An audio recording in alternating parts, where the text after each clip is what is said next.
C'était le 13 février 2015. Georges Labazée faisait ses adieux au Conseil général des Pyrénées-Atlantiques.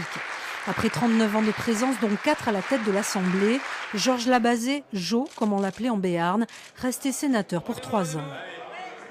39 ans de conseil général, 29 ans de conseil régional, 31 ans de conseil municipal, 10 ans de communauté de communes, 5 ans de député. Tout ça mis à bout avec le mandat de sénateur, ça fait 120 ans.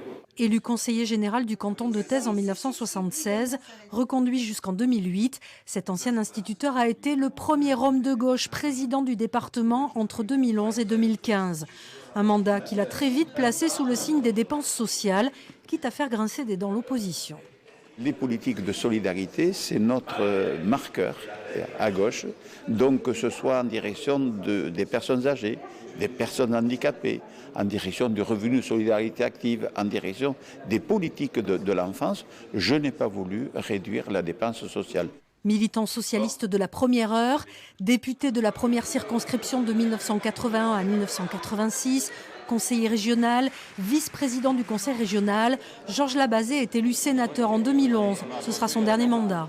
Une année 2011 très particulière puisque au mois de mars 2011, le Conseil général des Pyrénées-Atlantiques a basculé à gauche et j'en suis le président.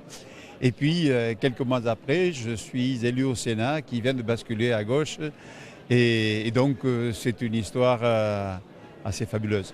Et à l'issue de son mandat, Jo Labazée a été élu sénateur le plus influent par la revue L'Hémicycle, avec 25 amendements adoptés. Il faut faire preuve de sagesse à un moment donné. Voilà. Et cela, pourquoi? Parce que d'une part, 39 ans dans une assemblée, c'est un grand bail. C'est aussi la fierté d'avoir pu être le premier président de gauche dans ce département.